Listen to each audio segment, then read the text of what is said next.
Hello friends.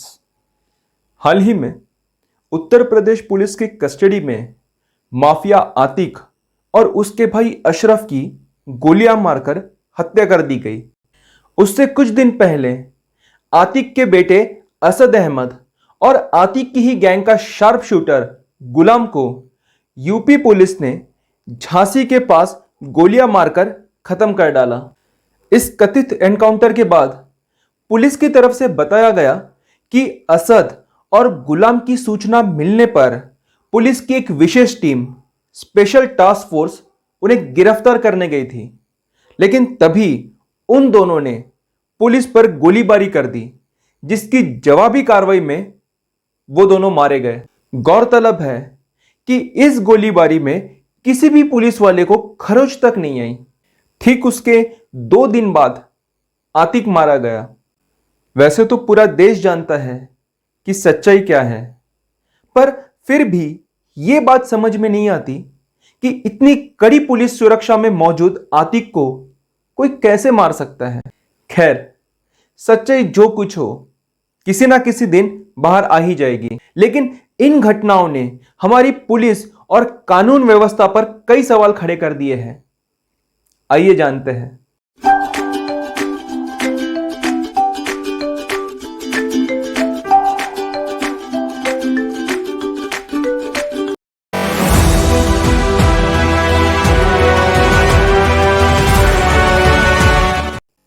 Atiq Ahmad एक ऐसा शख्स जिसने यूपी के क्राइम वर्ल्ड पर लगभग 4 दशकों तक राज किया। कैसे गरीब घर का लड़का जिसके पिताजी टांगा चलाते थे इस मकाम तक पहुंचा। आतिक का जन्म 1962 में उस वक्त के यूपी के इलाहाबाद में हुआ था। मात्र 17 साल की उम्र में उसके खिलाफ खून का पहला केस दर्ज हुआ। इसके बाद तो मानो आतिक ने जुर्म की दुनिया में अपना परचम फहराना शुरू कर दिया। खून, अटेम्प्ट टू मर्डर, एक्सटॉर्शन या फिरौती और लैंड ग्रैबिंग जैसे लगभग 100 केसेस उसके खिलाफ दर्ज किए जा चुके थे। आतिक ने इसके बाद इलाहाबाद की क्रिमिनल गैंग्स को ज्वाइन किया, जिसमें सबसे इंपॉर्टेंट गैंग था चांद बाबा का। चांद बाबा जुर्म की दुनिया में आतिक का गुरु था। खून और फिरौती के कई केसेस उसके खिलाफ इलाहाबाद में दर्ज किए जा चुके थे। चांद बाबा की ही गैंग में रहकर आतिक बड़ा हुआ। एक समय ऐसा आया कि आतिक ने तय किया कि अब वो जुर्म के साथ साथ राजनीति भी करेगा। 1989 में उसने यूपी की इलाहाबाद वेस्ट इस विधानसभा सीट के लिए एक स्वतंत्र उम्मीदवार के तौर पर चुनाव लड़ा। आतिक राजनीति में एंट्री कर रहा है, यह जब चांद बाबा को पता चला तो उसने भी इसी सीट के लिए अपना फॉर्म भरा।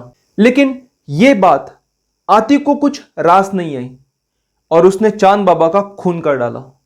आतिक ने चुनाव जीत लिया और उसने राजनीति में अपना पहला कदम रखा। इसके बाद 1991 और 1993 में उसने फिर इस सीट से चुनाव जीता।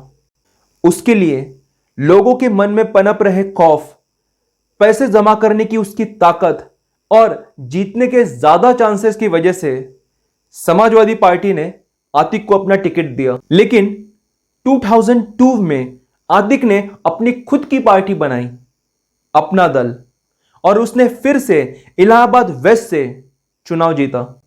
2004 में उसने फिर से समाजवादी पार्टी की टिकट से फूलपुर लोकसभा सीट से चुनाव लड़ा।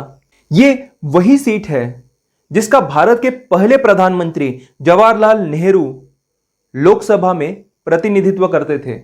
देश के एक और प्रधानमंत्री वीपी सिंह भी इसी सीट से जीत कर आए थे।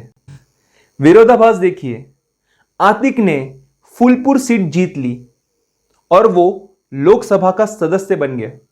2019 लोकसभा चुनाव में आतिक ने फिर से स्वतंत्र उम्मीदवार के तौर पे वाराणसी सीट से चुनाव लड़ा और वो भी प्रधानमंत्री नरेंद्र मोदी के खिलाफ। आतिक की कहानी से पता चलता है कि हमारे देश में जुर्म और राजनीति में कितना मजबूत नाता है। इसे ही पॉलिटिसाइजेशन ऑफ क्रिमिनल्स कहते हैं।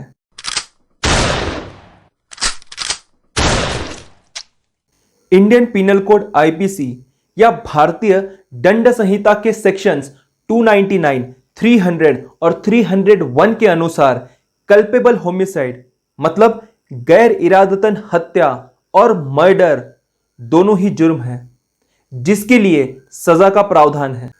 पुलिस या अन्य किसी भी व्यक्ति या संस्था को इस कानून में कोई एक्सेप्शन नहीं है, यानी कि पुलिस भी किसी की जान नहीं ले सकती। Indian constitution, Indian penal code और देश के अन्य कानूनों में सिर्फ कोर्ट्स को यह अधिकार दिया है कि वो किसी अपराधी को मौत की सजा सुना सकते हैं, और ये मौत की सजा भी सिर्फ रेयरेस्ट ऑफ रेयर मतलब दुर्लभ से दुर्लभ तरह के अपराधों के लिए ही दी जा सकती है।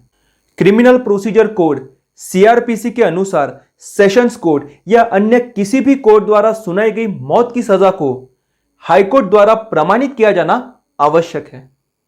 हाईकोर्ट के सर्टिफिकेट के बिना किसी को भी फांसी नहीं दी जा सकती। मौत की सजा के खिलाफ अपील करने का हक भी अपराधी को दिया जाता है। यदि इसके बाद भी हाई कोर्ट या सुप्रीम कोर्ट उसकी मौत की सजा बरकरार रखते हैं तो वो गवर्नर या राष्ट्रपति से दया याचना कर सकता है। गवर्नर को इतना अधिकार है कि वो मौत की सजा को बदलकर अन्य कोई छोटी सजा कर सकते हैं, लेकिन राष्ट्रपति अगर चाहे तो सिर्फ मौत की सजा ही खारिज नहीं कर सकते बल्कि अपराधी को पूरी तरह से बरी भी कर सकते हैं। हमारे संविधान और कानूनों में यह प्रावधान क्यों डाले गए? ताकि right to life and personal liberty, जो कि हर व्यक्ति का मौलिक अधिकार है, उसकी रक्षा की जा सके। अजमल आमिर कसाब, जो कि भारत देश का नागरिक भी नहीं था बल्कि पाकिस्तानी था, जिसने मुंबई हमलों में सैकड़ों मासूम लोगों की जान ली थी, हमने उसके भी इस हक की रक्षा की थी और उसे फेयर ट्रायल दिया था। फिर अपने ही देश के नागरिकों को यह हक क्यों ना दे?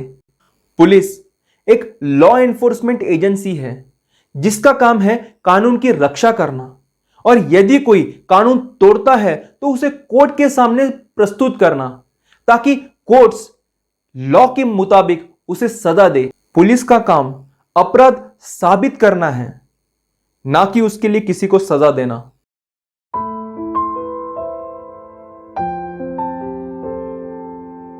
असद या गुलामी ऐसे नहीं थे, और ना ही यह पहली बार था कि पुलिस ने कानून को अपने हाथ में लेकर किसी को सजा दी हो। जून 2020 में तमिलनाडु के थूथुकुडी जिले में पुलिस ने पी जयराज और उनके बेटे जे बेनिक्स को कोविड प्रोटोकॉल तोड़ने के जुर्म में अपनी हिरासत में पुलिस द्वारा लॉकअप में उनकी इतनी बेरहमी से पिटाई कर दी गई कि दोनों की मौत हो गई। 28 नवंबर 2019 को हैदराबाद में एक मासूम लड़की की 4 युवकों ने बड़ी निर्दयता से रेप करके हत्या कर दी, लेकिन इसके बाद जो हुआ वो उतना ही चौंकाने वाला था। 6 दिसंबर को पुलिस इन चारों आरोपियों को घटनास्थल पे ले गई और उनका एनकाउंटर कर डाला। इस घटना के बाद कई लोगों ने पुलिस की कार्रवाई का स्वागत किया। मीडिया वालों ने भी इस घटना में शामिल पुलिस ऑफिसर्स और कार्मिकों पर प्रशंसा के फूल बरसाए, लेकिन क्या यह सचमुच सही था? हमारे देश में महिलाओं को देवियों ऐसे संबोधा जाता है। महिलाओं के खिलाफ होने वाले अपराधों की समाज में घृणा की जाती है और वो होनी भी चाहिए, मगर गुनहगारों को कोर्ट में पेश करने से पहले ही उन्हें मार डालना कहां तक उचित है? क्या पुलिस वालों को अपने आप पर यकीन नहीं है कि वो कोर्ट में अपराध साबित कर पाएंगे? या हम इस देश के नागरिक इतने बेसब्र और हताश हो गए हैं कि हमारा अपने देश के संविधान, कानून और न्याय व्यवस्था के ऊपर से विश्वास उठ गया है? क्या कहीं हम माफियाओं को मिटाने की फिराक में खाकी वर्दी वाले नए माफिया तो खड़े नहीं कर रहे?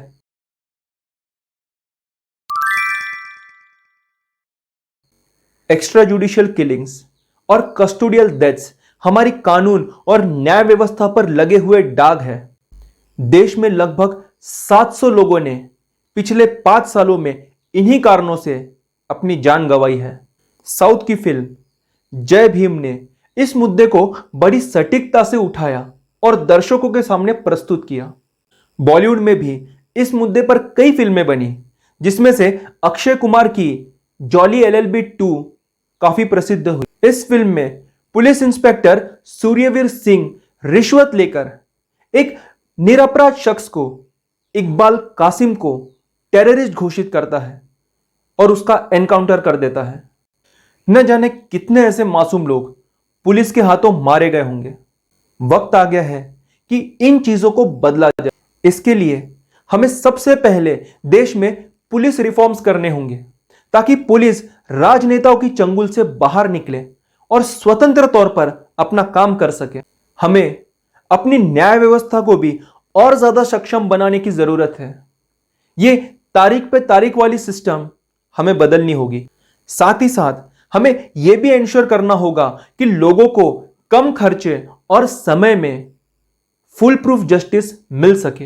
हमने उस राजा की तो कहानी सुनी है जिसने एक बंदर की तलवारबाजी से प्रभावित होकर उसे अपना अंगरक्षक बना दिया, लेकिन बाद में उसी बंदर ने राजा की नाक काट दी। हमारे राजनेताओं को यह देखना होगा कि कहीं वो खुद तो ऐसी हरकत नहीं कर रहे। दोस्तों, उम्मीद है आपको यह वीडियो पसंद आया होगा। थम्स अप बटन प्रेस करें, चैनल को सब्सक्राइब करें और बेल आइकॉन प्रेस करें ताकि हम फिर से मिल सके। जय हिंद।